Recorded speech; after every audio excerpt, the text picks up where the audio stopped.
Perekonomian Indonesia stabil atau krisis?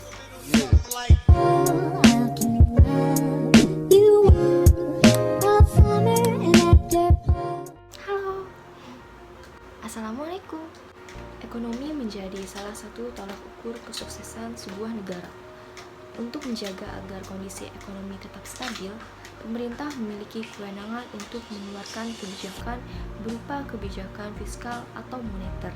Namun, salah satu penyebab perekonomian di Indonesia tidak bisa tumbuh dengan cepat adalah masalah ketidaksinkronan antara kebijakan moneter Bank Indonesia dengan kebijakan fiskal pemerintah. Masalah terberat bagi Indonesia saat ini adalah memaksimalkan pembangunan infrastruktur secara masif yang sudah dieksekusi di era Jokowi. Pemerintah rajin menggenjot pembangunan infrastruktur. Pada tahun 2014, pemerintah mengalokasikan anggaran senilai 154,7 triliun rupiah untuk pembangunan infrastruktur.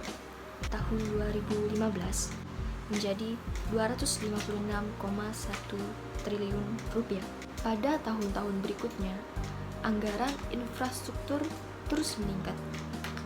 Sayangnya, pembangunan infrastruktur di era Jokowi tidak bisa diterjemahkan menjadi pertumbuhan ekonomi yang tinggi.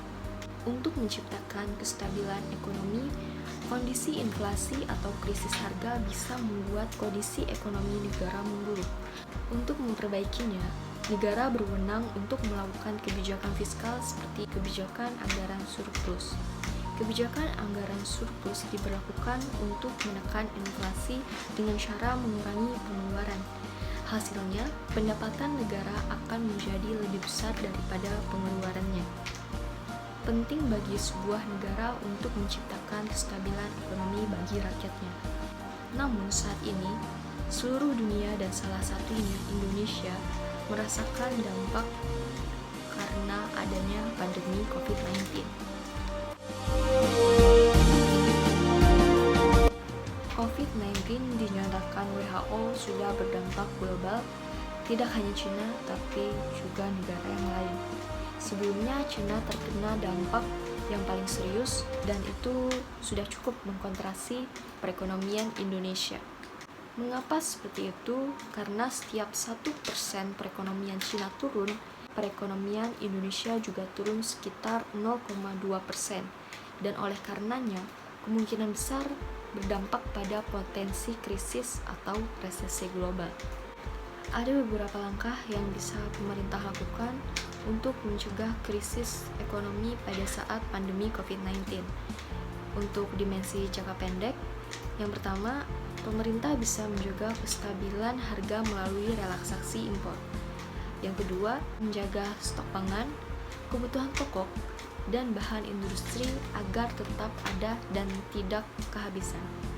Untuk dimensi jangka menengah, pemerintah bisa mencari pasar untuk ekspor dan impor baru selain Tiongkok. Yang kedua, pemerintah juga harus melakukan beberapa intervensi kebijakan, baik itu fiskal ataupun moneter. Dalam hal ini, daya beli masyarakat tentunya akan terdampak kalau misalnya akan ada shock dari sisi demand atau harga yang meningkat. Oleh karenanya, saya rasa dalam hal ini, pemerintah juga bisa mengeluarkan kartu prakerja, kemudian mengeluarkan BLT supaya kelompok-kelompok yang paling rawan dalam perekonomian tidak terdampak cukup serius. Mungkin kita akan menderita di tahun 2020, tapi once ini selesai, saya rasa potensi rebound akan cukup besar untuk perekonomian Indonesia selanjutnya. Harapan saya untuk perekonomian Indonesia ke depannya adalah untuk bisa memimpin ekonomi dunia. Tentu saja tidak dapat secara langsung, tapi tetap secara bertahap dan mengikuti percepatan dunia. Karena jika tidak adanya percepatan ekonomi Indonesia, ini akan terus tertinggal.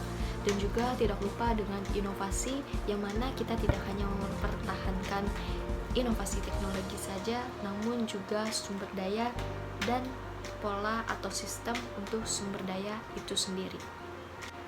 Semalam saja tidak cukup untuk membangun indeks pembangunan manusia Indonesia.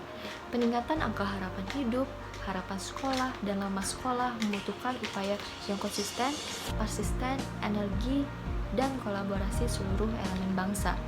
Tapi, keempat kata tersebut merupakan barang langka bagi Indonesia. Kita terlalu bahagia dan suka terjebak dalam perdebatan dan kegaduhan non-substantif sampai lupa tujuan berbangsa. Kita mungkin perlu belajar dari Sobat Ambyar dan Didi Kempot bagaimana menyatukan Indonesia dalam satu kata. Indonesia memiliki kekuatan baru untuk membangun perekonomian, bukan lagi komoditas alam mentah. Ekonomi kreatif karya anak bangsa menunjukkan gelitnya hingga kancah internasional. Badan Ekonomi Kreatif kini telah membidangi 16 subsektor ekonomi, yakni fashion, film, dan animasi, kuliner, karya, seni rupa, seni pertunjukan, seni musik, arsitektur, desain, komunikasi visual, desain produk, pengembangan aplikasi dan games, televisi dan radio, hingga fotografi. Masa depan ekonomi kreatif Indonesia pun kini berada di genggaman para generasi muda. Nama-nama besar seperti Dian Pelangi, Barli Asmara, dan Vivi Zubedi telah berhasil menembus dunia fashion internasional dengan memamerkan karya mereka di New York Fashion Week pada 7 September 2017 lalu. Ini adalah bukti bahwa kearifan lokal tanah air bisa diterima dunia jika dikemas secara kreatif dan modern. Meskipun industri ekonomi kreatif terus berkembang, ekosistem bisnis dan investasi serta infrastruktur penunjang di Indonesia masih perlu ditingkatkan. Dengan kreativitas tanpa batas, ekonomi kreatif Indonesia diyakini mampu menjadi masa depan baru perekonomian nasional. Halo, terima kasih sudah menonton video saya. Semoga informasi ini bermanfaat untuk kita semua.